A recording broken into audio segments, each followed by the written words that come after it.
샬롬, 이동춘 목사입니다. 오늘도 여러분의 삶이 주님의 평안으로 가득하시길 기원하며 하나님의 말씀을 나누겠습니다.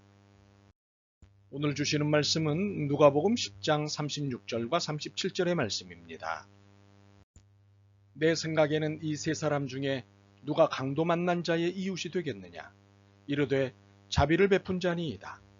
예수께서 이르시되 가서 너도 이와 같이 하라 하시니라. 아멘. 누가복음 10장 36절에서부터 37절 말씀을 본문으로 이웃이 되는 것에 대해 라는 제목으로 말씀을 나누도록 하겠습니다. 그리스도인으로 산다는 것은 어떤 의미일까요? 다양한 설명이 나올 수 있겠습니다만 가장 일반적인 설명은 무엇보다도 그리스도를 따른다는 것이고 그분의 말씀을 순종하여 실천한다는 것을 의미합니다. 그렇기에 그리스도인으로 산다는 것은 교회를 나오고 예배를 드리는 것보다 더 긴장되는 삶입니다. 그렇다고 교회를 나오고 예배를 드리는 것이 쉬운 일이라는 것은 아닙니다. 이것도 고되고 어려운 일입니다. 그러나 그리스도인으로 산다는 것은 삶으로 살아내야 하는 것이기에 더 고되고 더 긴장될 수밖에 없습니다.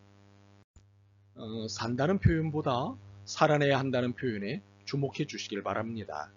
그리스도인으로 산다는 것은 우리의 익숙함을 포기하는 것이기 때문에 살아내는 것입니다. 다른 말로 익숙한 것을 살아가는 것이 아니라 익숙하지 않은 것을 살아가야 하는 것입니다.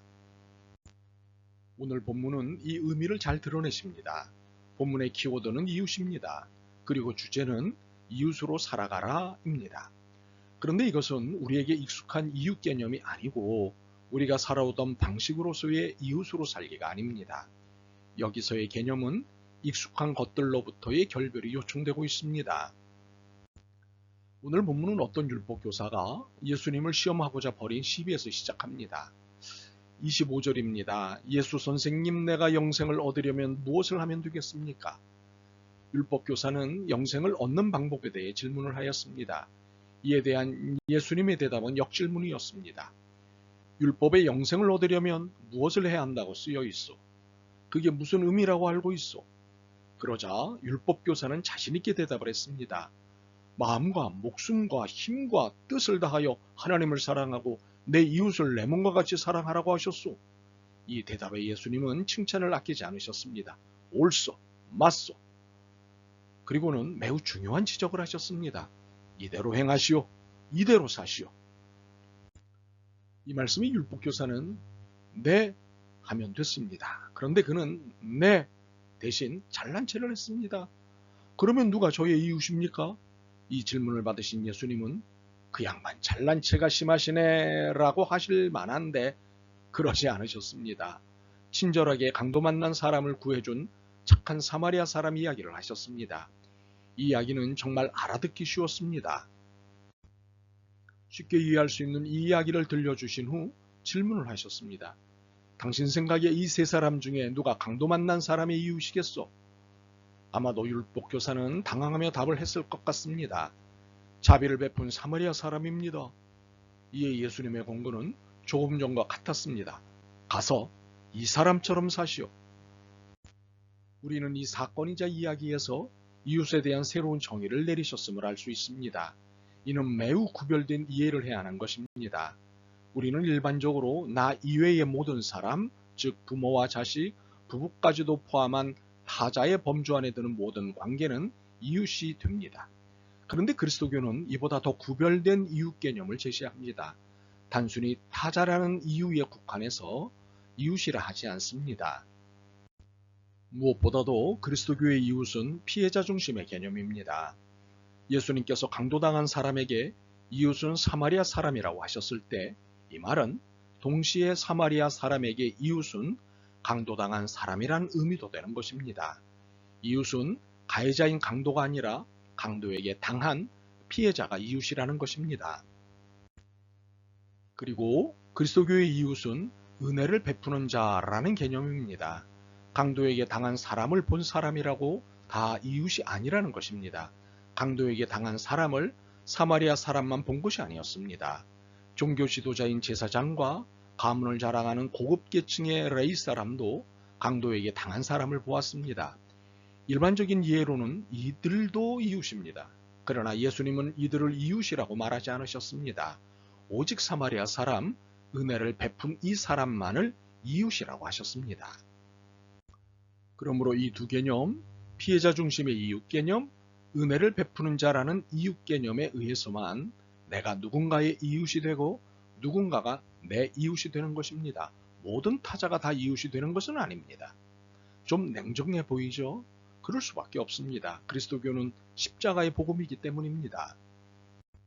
우리가 신앙하는 그리스도는 십자가에서 자신의 모든 것을 드러내셨고 이 십자가에서 자신을 추종하고 신앙하는 모든 사람들이 거듭나야 한다고 하셨습니다. 이 십자가의 사건에서 거듭날 때 진정한 복음의 역사가 일어나기 때문입니다.